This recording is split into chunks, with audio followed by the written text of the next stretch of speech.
How Do Boats Float? By Nairobi Toller.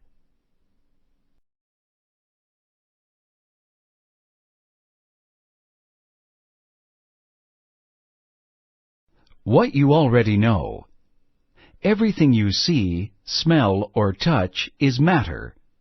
Many things you cannot see, smell, or touch are matter too. Matter is anything that takes up space and has mass. You can observe the properties of matter. Matter comes in three forms: solid, liquid, and gas. Solid matter particles are packed tightly together. Liquid matter particles are loosely connected. Gaseous matter particles are not connected. When gas is put into a closed space, it expands, pushing against the sides of the container. This pushing is called pressure. Some kinds of matter are made up of only one type of particle. This single type of matter is called an element. Elements are made up of even smaller particles called atoms. There are more than 100 different elements. Scientists organize the elements in a periodic table or chart of elements. Properties of matter can be measured. Mass is the amount of matter an object has. It can be measured with a balance.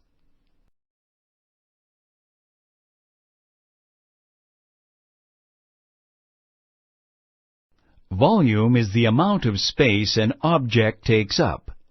Volume is most often measured in liters. Density is a property that measures the amount of matter in a certain amount of space. Two objects of the same volume can have different densities because of their mass. Buoyancy is a property of matter that measures how well an object floats. Objects more dense than water will sink. Objects less dense than water float. In this book you will learn more about density, buoyancy, and other properties of matter in water. These are all things that engineers must think about in order to build ships that float.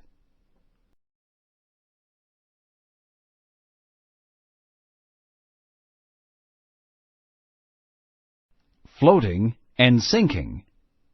Have you ever wondered how huge ships are able to float? Even cargo ships loaded down with heavy goods float.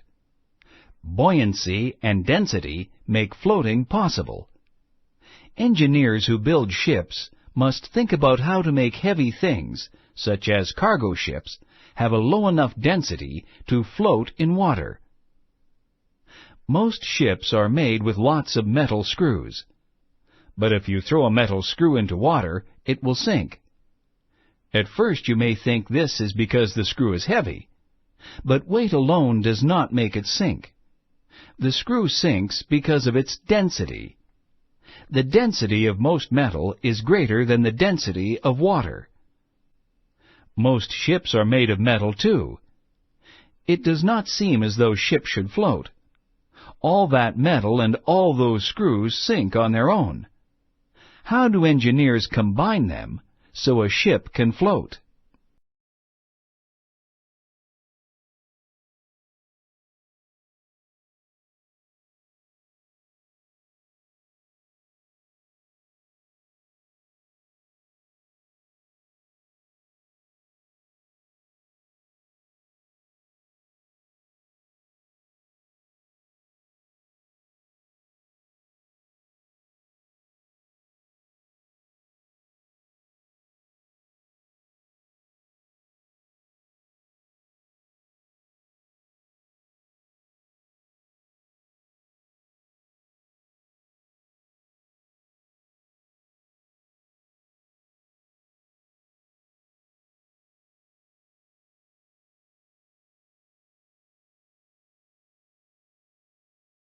This huge cargo ship floats because it has a lot of buoyancy.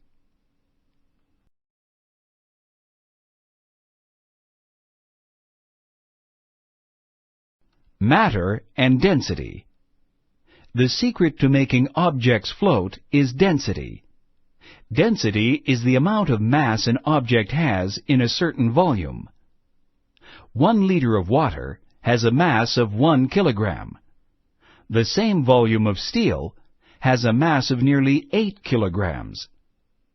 The mass of a 1 liter volume of balsa wood is just 1/5 of a kilogram.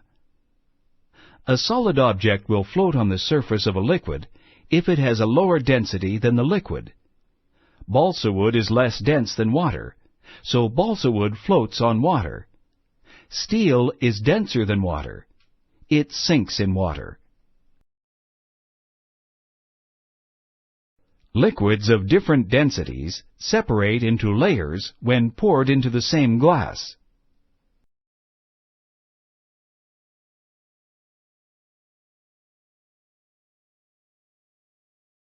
Not all liquids have the same density. Some liquids have more mass and a lighter density than others. Syrup is more dense than water. Water is more dense than oil. Liquids of different densities will separate into layers when poured into the same container. The lower density liquids float on top. The higher density liquids sink to the bottom. Place solid objects in the same container. Then you can see how dense they are in comparison with the other objects and liquids. The more dense objects will sink lower in the container. In the same way, more dense liquids sink lower.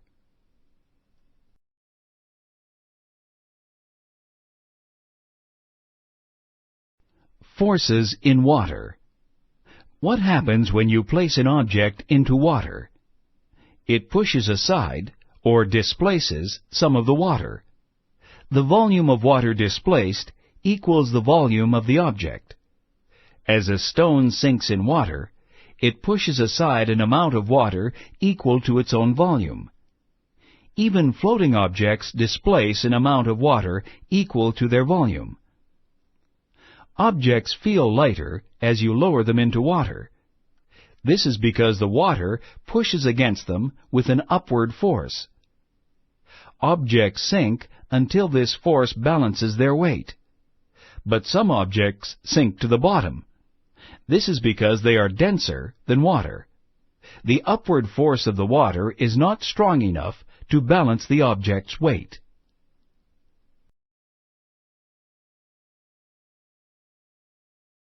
Upward force creates buoyancy. Buoyancy partly supports the object. The amount of upward force depends on the amount of water pushed aside by the object. The more water something displaces, the greater the upward force on it.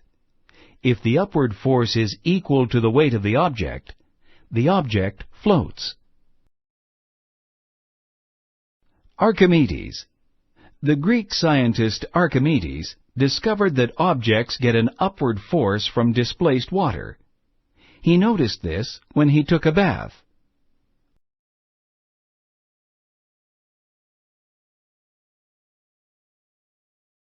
Shape and volume.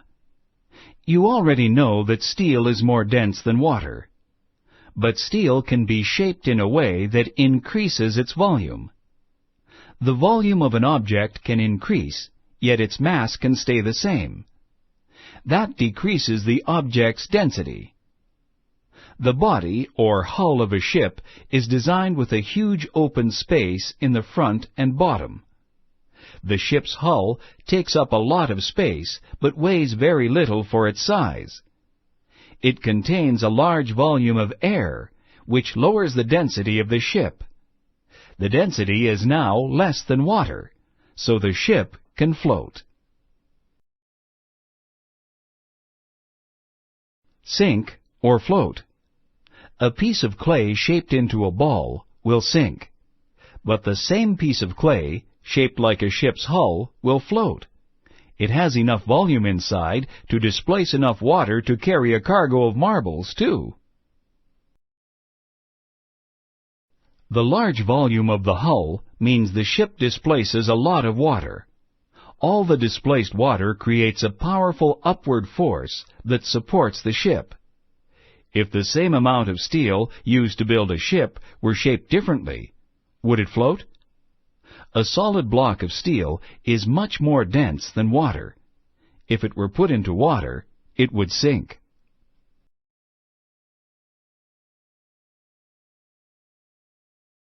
Controlling buoyancy. The density of submarines, human divers, and fish can be adjusted to control buoyancy. A ship's hull is full of air. This helps it float. Submarines can float or sink. They use special tanks to do this. These tanks can be filled with water or air. When the tanks are full of water, the submarine becomes more dense than water. It sinks. When water is released from the tanks, the submarine becomes less dense, then it floats.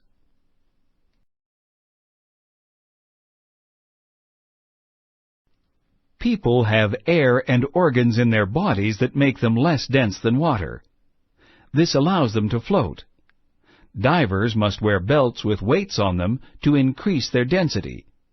Then they are able to sink below the surface. Most fish are able to adjust their own buoyancy. They can do this using an organ called a swim bladder.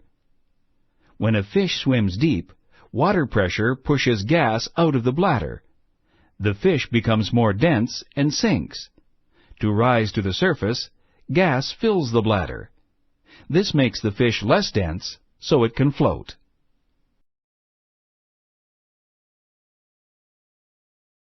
Water pressure. Water presses down on objects. This pressing force, or pressure, becomes stronger in deeper water.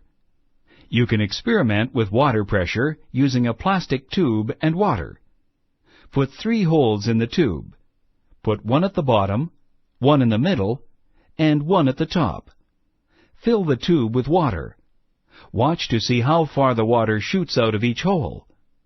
The water from the bottom hole shoots out the farthest. That is where the water pressure is greatest. The water pressure is weaker near the top, so the water does not shoot out as far.